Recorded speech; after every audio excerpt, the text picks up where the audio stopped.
Electric vehicles, or EVs, are expected to draw strong demand at this year's Singapore Motorshow. Analysts say that while Chinese brands are drawing attention with competitive pricing, traditional car makers are also stepping up to regain their market share. Alexandra Anand with more. Singapore's crowded electric vehicle market is gearing up for another strong year. Car makers, both new and established, are expected to pull out all the stops to win over buyers at this year's Singapore Motorshow. More than 200 vehicles are expected to be on display. Of these, 160 are electric or hybrid cars, largely dominated by Chinese brands.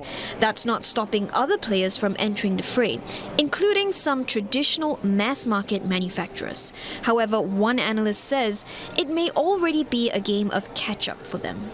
It's typically about trying to hit multiple aspects of value and pricing to the consumer. So, for example, when you look at the luxury Chinese vehicles, it is not just about the bells and whistles and the luxury features, but also fairly attractive pricing compared to, perhaps the continental peers and so on.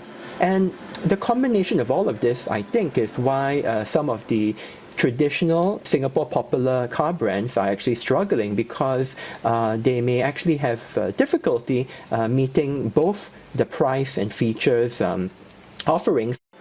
Chinese brands made up over 60% of Singapore's EV market between January and October last year. Observers expect their collective share to grow further, even as incentives for clean energy vehicles are scaled back this year. The changes include a lower rebate cap for early adopters. Hybrid vehicles will also no longer qualify for rebates.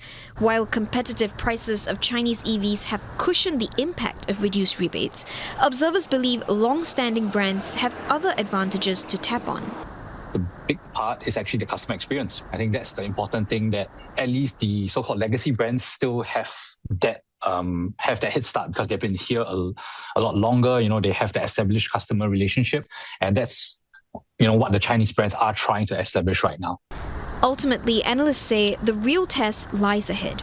Established car makers must adapt quickly, from reworking their supply chains to refreshing new models in order to keep up on both price and performance.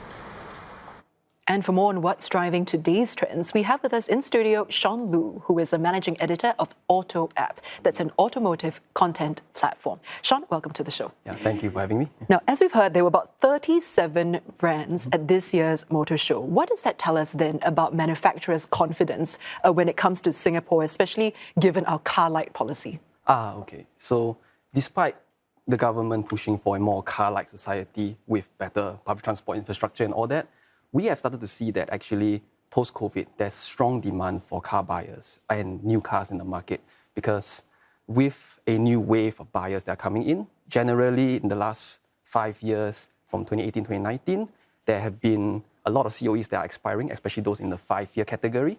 So we started to see a lot of new buyers that are looking for a new set of wheels, and hence the Chinese brands, I would say it's a matter of right timing for the market, and that's why they have becoming increasingly popular in today's context. Let's delve a little more into these Chinese brands. We have BYD and also the other brands that are dominating the headlines. What do you think is driving such a rapid rise in Singapore?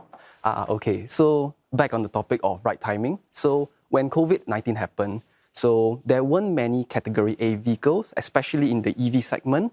So BYD initially launched their most popular model, the Atto 3, in a Category B variant.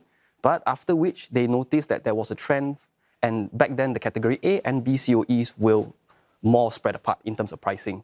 So they launched the Cat A variant, 100 kilowatts, and that actually took the country by storm. Everybody wanted one. So after that model, all the other Chinese manufacturers have actually followed suit, and now we have quite a number of options available for every buyer. So timing was of the essence at that time. But also, how have these brands then managed to establish themselves so quickly, especially vis-a-vis their competitors like Japan, for example, or those in Europe? Okay. So for Chinese manufacturers, because of economies of scale, they are able to offer more advanced technologies and a more premium vehicle or model at a competitive price, something which the Japanese and the European brands are still unable to really capitalize on. So that's why because of this advantage, they are able to dominate the market. Yeah. Well, Sean, thank you so much for sharing your insights with us today. I've been chatting with Sean Loo, who is Managing Editor of AutoApp.